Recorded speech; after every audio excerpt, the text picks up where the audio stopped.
Is pitched into a testing FA Cup debut today for Hartlepool. He played just half a dozen games in Division 3 last season, but has been in this Hartlepool side, which has won the last 2 matches. Number 4, Phil Gilchrist, is another teenager making his cup debut in central defence, alongside the veteran John McPhail, who at 37 is playing in his 48th FA Cup tie. Crystal Palace shared the title of being the most successful team in England during December, but with Andy Thorne out after suffering concussion, they've had to bring in Bobby Bowery to play on the right side of midfield. He's a player who trained with them without a contract for a year after being released by Queen's Park Rangers. They're trying to find Olsen. And the bounce is awkward, and that time it favoured Palace.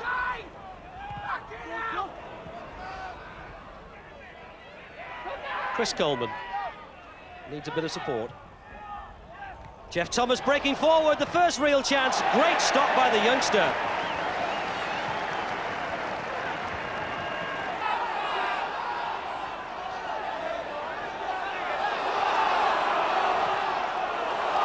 Well, now Hartlepool can break out. Still Southport.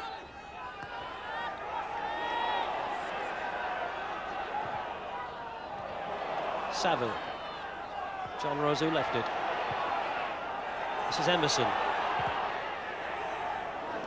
Well, he wasn't really going to test a keeper of the quality of Nigel Martin. Cross! Oh, and he nearly got it through to John Rose.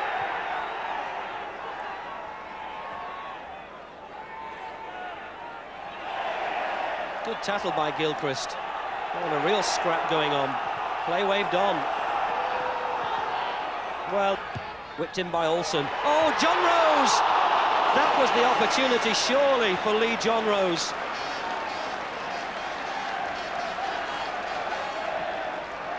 Oh, he can reflect how that one got away. It was whipped in really quickly by Paul Olsen.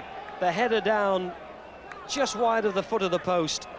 And play has been called back. The offence by Simon Roger was spotted.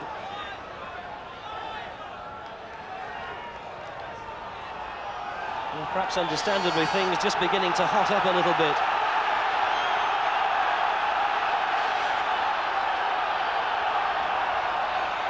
Emerson will take it. Looking for John Rose. Oh, it was going in, was it? Martin looked just a little bit slow in getting down. Maybe he was being absolutely positive and making sure there wasn't an awkward bounce. Corner Hartlepool.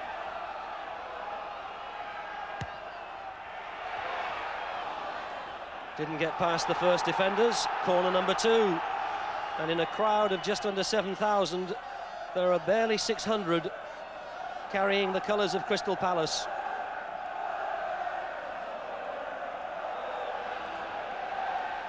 Coleman trying to defend the near post and does so successfully. Corner number 3.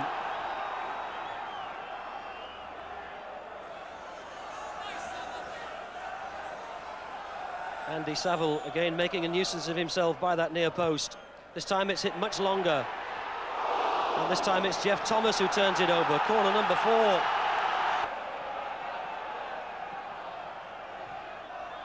Played in by Honour. Header out was by Eric Young. Hartlepool throw. So Nigel Martin has had to make the significant save in the second half. What a good header it was.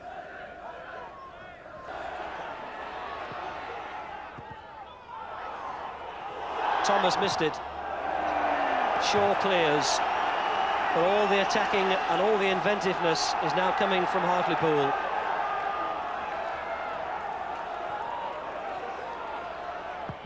Hit in by Emerson. Saville! Flag went up on this near side as soon as the ball was in the air. For Honour, McGoldrick covers. Well, credit to both sides for what's rapidly developing now into an excellent third-round cup tie. After an awkward beginning, they both appear to have found their feet much better in this second half. and there's not a thought in anybody's mind for the tricky conditions. Nobody pulling out of challenges, nobody pulling out of tackles. John Rose's header, this time it loops over at the moment.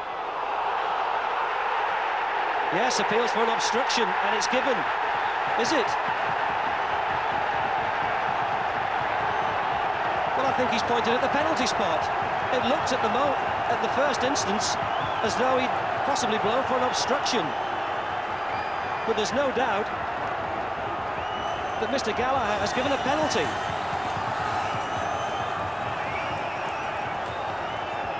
Well, there's a push by Richard Shaw on Southall,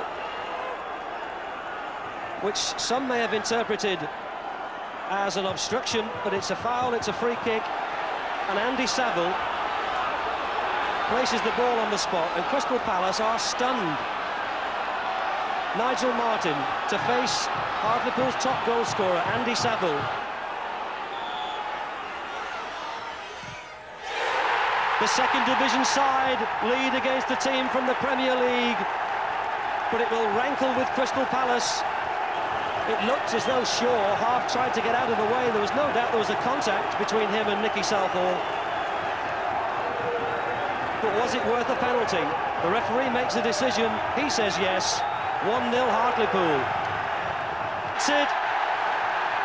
Hartlepool are the giant killers of the third round, beating Steve Coppell's Crystal Palace by 1-0.